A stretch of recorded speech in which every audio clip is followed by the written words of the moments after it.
আপনি কি কখনো লক্ষ্য করেছেন কিছু মানুষ খুব বেশি কথা না বলেও সবাইকে প্রভাবিত করতে পারে?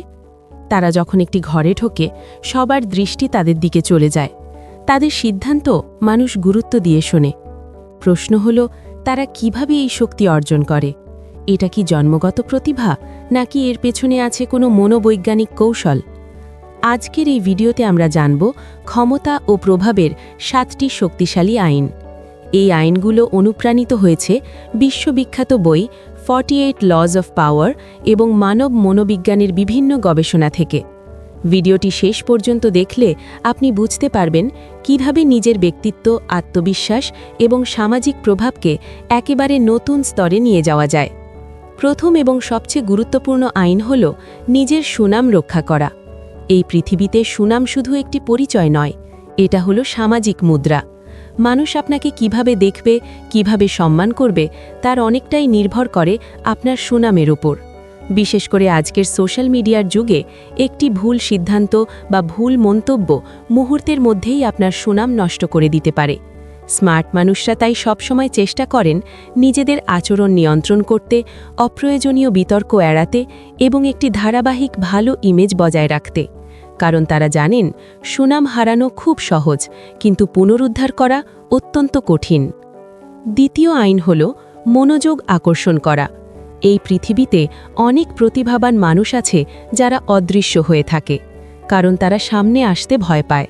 কিন্তু বাস্তবতা হল মনোযোগী শক্তি। যদি মানুষ আপনাকে লক্ষ্যই না করে, তাহলে আপনার প্রতিভা বা ধারণা কেউই জানবে না। তাই স্মার্ট মানুষরা শেখে আত্মবিশ্বাসীভাবে কথা বলা, শক্তিশালী বডি ল্যাঙ্গুয়েজ ব্যবহার করা এবং নিজেদের উপস্থিতি দৃশ্যমান করা। এটা অহংকার নয়, এটা হলো নিজেকে দৃশ্যমান করা। তৃতীয় আইনটি একটু ভিন্ন। এটি হলো অনুপস্থিতিকে কৌশল হিসেবে ব্যবহার করা। যখন আপনি সবসময় সবার কাছে উপলব্ধ থাকেন, মানুষ ধীরে ধীরে আপনার উপস্থিতিকে স্বাভাবিক ধরে নেয়। কিন্তু যখন আপনি মাঝে মাঝে দূরে থাকেন, মানুষ আপনার গুরুত্ব অনুভব করতে শুরু করে। এটা সম্পর্কের ক্ষেত্রেও সত্য, ক্যারিয়ারেও সত্য। কখনো কখনো একটু দূরত্বই আপনার মূল্য বাড়িয়ে দেয়। চতুর্থ আইন, প্রয়োজনের চেয়ে কম কথা বলুন। অনেক মানুষ মনে করে বেশি কথা বললেই তারা বুদ্ধিমান মনে হবে, কিন্তু বাস্তবে প্রায়ই তার উল্টোটা ঘটে। অতিরিক্ত ব্যাখ্যা করা অনেক সময় অনিরাপত্তার লক্ষণ। শক্তিশালী মানুষরা সাধারণত সংক্ষিপ্তভাবে কথা বলেন, কারণ তারা জানেন কম কথা বললে মানুষ আরও মনোযোগ দিয়ে শোনে, আর রহস্যময়তা অনেক সময় প্রভাব বাড়িয়ে দেয়। পঞ্চম আইন হল নিজেকে নতুনভাবে তৈরি করা। জীবনে অনেক সময় আমরা এমন অভ্যাসে আটকে যাই যা আমাদের উন্নতি থামিয়ে দেয়।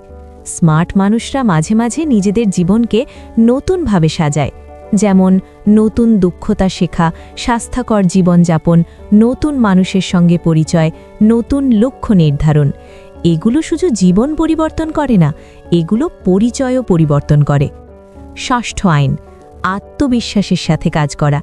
অনেক মানুষ সিদ্ধান্ত নিতে ভয় পায় কারণ তারা ভুল করার ভয় পায়, কিন্তু সফল মানুষরা জানে ভুল করা শেখার একটি অংশ। তারা প্রথমে নিজের সীমা নির্ধারণ করে, তারপর দৃঢ়ভাবে কাজ করে। ফলাফল যাই হোক, তারা শেখে, আর এই শেখার প্রক্রিয়ায় তাদের আরও শক্তিশালী করে তোলে। শেষ এবং সবচেয়ে শক্তিশালী আইন, নিজের শিক্ষকের থেকেও উজ্জ্বল হয়ে ওঠা। এর মানে অহংকার নয়, এর মানে হল নিজের সীমাকে অতিক্রম করা। সব সময় নতুন কিছু শেখা, দক্ষতা বাড়ানো এবং নিজের সম্ভাবনাকে সর্বোচ্চ পর্যায়ে নিয়ে যাওয়া। যখন আপনি ক্রমাগত উন্নতি করেন, তখন মানুষ স্বাভাবিকভাবেই আপনাকে একজন নেতা হিসেবে দেখতে শুরু করে। ক্ষমতা এবং প্রভাব জন্মগত নয়, এগুলো তৈরি হয় মানসিকতা এবং অভ্যাসের মাধ্যমে।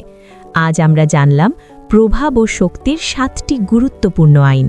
নিজের সুনাম রক্ষা করা, মনোযোগ আকর্ষণ করা, অনুপস্থিতির মূল্য বোঝা, কম কথা বলা, নিজেকে নতুনভাবে তৈরি করা, আত্মবিশ্বাসের সাথে কাজ করা এবং সব সময় উন্নতির চেষ্টা করা।